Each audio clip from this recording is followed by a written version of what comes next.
Assalamualaikum warahmatullahi wabarakatuh. Saya Desmanita Dwi Anggita Pratiwi, NPM 1922070008 dari program studi S1 Kebidanan semester 5, Fakultas Kesehatan Universitas Jenderal Ahmad Yani Yogyakarta.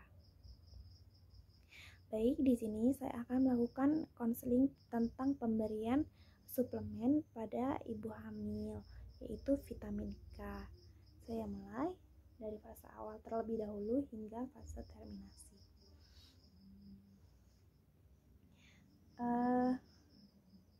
Selamat malam Ibu. Silahkan duduk ya Ibu ya. Duduknya sudah nyaman Ibu? Sudah, baik. Perkenalkan, saya Bidan Anggita. Saya bidan yang berjaga pada malam hari ini ya Ibu. Sebelum itu saya akan menutup pintu goreng jendela untuk menjaga privasi Ibu ya. Sudah ya Ibu ya. Baik. Di sini kemarin sudah dilakukan pemeriksaan ya Ibu ya. Iya, jadi di sini saya akan lebih ke memberikan konseling mengenai pemberian suplemen pada ibunya, tapi kita akan lebih menekankan pada vitamin K. Begitu ya Ibu. Prosedurnya nanti saya akan menjelaskan mengenai pengertiannya, fungsi, sumbernya, penyakit akibat kekurangan vitamin K, terus pencegahan penyakit kekurangan vitamin K begitu. Tujuannya agar ibunya lebih mengerti apa itu vitamin K, terus agar terhindar dari penyakit yang disebabkan akan adanya kekurangan vitamin K. Begitu ya Bu, saya membutuhkan waktu kurang lebih 5-10 menit. Apakah ada yang ingin ditanyakan atau masih ada yang kurang jelas Ibu? Tidak ya Ibu ya. Baik, ya, Ibunya setuju ya akan konseling hari ini yang akan kita lakukan? Setuju, baik ya Ibu. Sebelum itu saya akan memberikan leaflet sebagai proses pembelajaran kita hari ini ya. Ini ya Ibu ya, leaflet. Baik, Ibunya duduknya udah nyaman ya kan? Iya, baik Ibu ya. Saya mulai ya, karena yang saya sudah berikan leaflet, jadi saya akan lebih jelaskan secara tidak terlalu panjang tapi bisa dimengerti Ibu. Begitu ya Bu. Di sini Ibu ya sebelumnya tahu nggak sih apa itu vitamin K? Tidak ya, jadi vitamin K merupakan vitamin yang larut dalam lemak yang secara alamiah banyak terdapat di sayur-sayuran dan buah-buahan. Kemudian vitamin K ini penting karena vitamin K ini dibutuhkan untuk bakteri-bakteri yang sangat dibutuhkan tubuh, terutama dalam usus begitu. Terus fungsinya apa sih vitamin K itu? Ibunya tahu tidak? Baik, fungsi dari vitamin K itu ada 4, yaitu yang pertama membantu proses pembekuan darah. Jadi apabila ibunya kegores, ibunya akan terjadinya proses pembekuan darah itu yang diakibatkan atau itu yang fungsi dari vitamin K itu sendiri. Terus mencegah penyakit gangguan pembekuan darah. Terus pertumbuhan tulang, ini sangat penting untuk pertumbuhan tulang dedek bayinya dan pertumbuhan tulang-tulang ibu begitu. Terus meningkatkan daya tahan tubuh karena ibunya pasti lagi hamil, karena kalau hamil kan lebih rentan dengan adanya penyakit kayak capek, lesu, terus sakit-sakit pusing begitu ya. Ini juga dibutuhkan vitamin K. Kemudian apa sih sumber-sumber yang ada di dalam vitamin K ini? Ibunya tahu tidak? Tidak ya, jadi sumber dari vitamin K ini ada 2, di sumber-sumber sayur-sayuran, terus di buah-buahan. Lalu di sayur-sayuran itu seperti apa sih? Benar, bayam ya Bu ya, bayam, terus katuk, kol, selada, brokoli, kemudian asparagus, kentang, kubis, dan sawi hijau. Jadi intinya di sayur-sayuran itu yang berwarna hijau begitu ya Ibu. Sedangkan yang di buah-buahan Ibunya tahu tidak? Iya, di alpukat, anggur, kiwi, stroberi. Dan selain itu, vitamin K ini juga terdapat di hati, daging, susu, keju, kuning telur, kacang polong, dan kacang kedelai. Gitu ya Bu. Untuk penyakitnya, ibunya tahu nggak sih penyakit apa yang sekiranya bisa sekiranya karena kekurangan vitamin K ini, penyakit apa yang bisa diderita?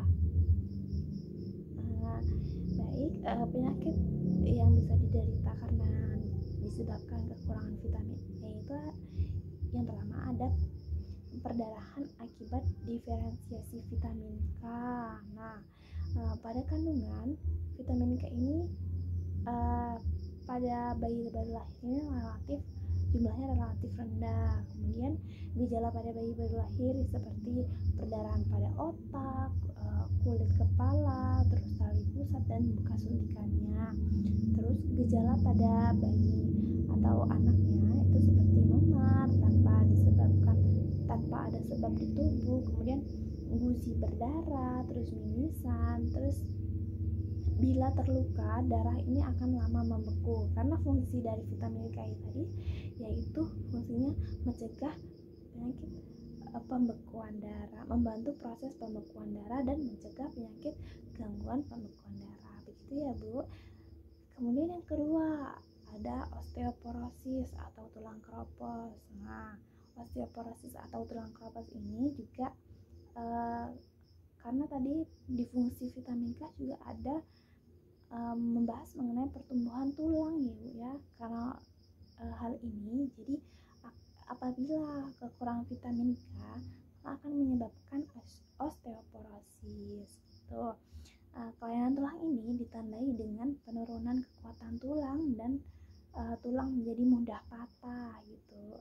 Kemudian gejala pada anak apabila ibunya ini sewaktu mengandung kekurangan vitamin K ini seperti nyeri pada punggung bawah, terus pinggang, lutut, pergelangan kaki, terus kesulitan berjalan, tulang belakang bengkok, kemudian mudah patah. Begitu ya Bu. Kemudian pencegahannya gimana sih karena kekurangan vitamin K ini? Nah, pada ibu hamil kekurangan vitamin K ini dapat dicegah dengan banyak mengkonsumsi makanan yang sumbernya ini vitamin K seperti yang tadi saya bilang, sayur-sayuran, bayam, katu, kol, selada, dan sayur-sayuran hijau. Terus di buah-buahan alpukat, anggur, kiwi, stroberi begitu.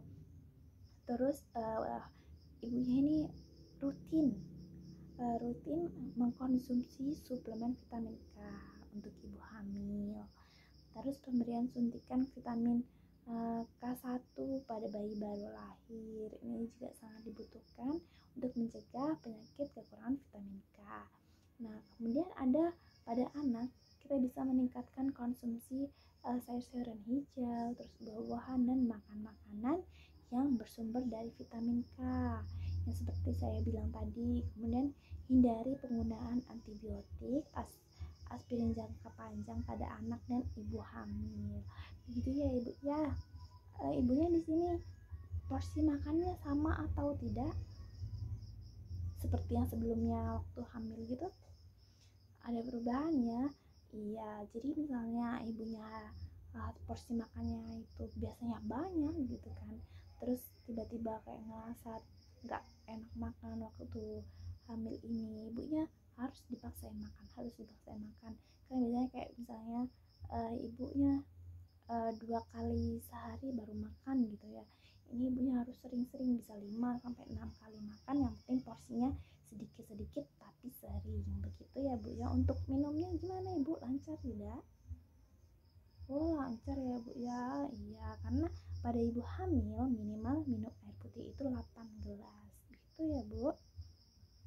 Iya. Kemudian ibunya ini kita melakukan diet atau enggak Ibu? Enggak ya. Iya, bagus. Diet pada ibu hamil ini dilakukan apabila ada indikasi kelebihan atau obesitas begitu. Kalau ibunya normal ya jangan diet karena takutnya malah jadi malnutrisi atau kekurangan nutrisi pada ibu hamil yang menyebabkan bayinya ini lahir dengan berat badan rendah. Begitu ya Bu. Iya Bu. Apakah ada yang ingin ditanyakan Ibu? Enggak ya. Ya boleh kita kita review Bu, apa itu pengertian dari vitamin K? Iya, vitamin yang larut dalam lemak ya Ibu ya. Terus manfaat, fungsi dan manfaat dari vitamin K ini apa Bu? Iya, tadi membantu proses pembekuan darah dan mencegah gangguan pembekuan darah, terus pertumbuhan tulang, meningkatkan daya tahan tubuh. Terus sayur-sayurannya apa aja sih Bu yang ada vitamin K-nya? Iya, bayam, katuk, kol, selada, brokoli, asparagus, kentang, kubis ya Bu ya. Buah-buahannya iya alpukat, terus anggur, kiwi, stroberi dan lain-lain gitu ya. Terus penyakitnya apa sih tadi Ibu? Ya, perdarahan akibat kurangnya vitamin K, terus adanya osteoporosis atau tulangnya keropos gitu ya Bu ya. Terus bisa dicegah dengan mengkonsumsi suplemen, terus makan makanan yang sayur-sayuran hijau yang banyak, yang mengandung vitamin K yang banyak. Terus hindari obat-obatan yang tidak bermanfaat pada ibunya. Begitu ya. Baik Ibu, baik Ibu ya. Untuk terima kasih telah membantu atau telah melakukan konseling dengan saya. Ibunya juga sangat solutif. Terima kasih, ibunya sangat responsif banget ya Ibu ya. Tadi saya sudah menjelaskan, terus ibunya bisa mereview dengan baik begitu ya. Nanti untuk ini untuk pertemuan selanjutnya atau kunjungan ulangnya ini bisa minggu depan sesuai dengan keluhan yang Ibu rasakan. Misalnya ibunya masih kurang enak badan atau apa, Ibu bisa kesini lagi begitu ya Bu. Baik, terima kasih ya Ibu ya. Boleh saya antar ke depan ya? Iya baik, silakan Ibu. Terus terakhir kita lakukan dokumentasi. Bahwasanya Nyonya A telah pada pukul 19.00 WIB pada hari Rabu 21 hari Kamis 21 Oktober 2021 telah dilakukan konseling mengenai vitamin K dengan dimulai dari pengertian, manfaat, terus macam-macamnya dan penyakit yang diderita, terus pencegahannya dan porsi makannya juga sudah dijelaskan. Terima kasih.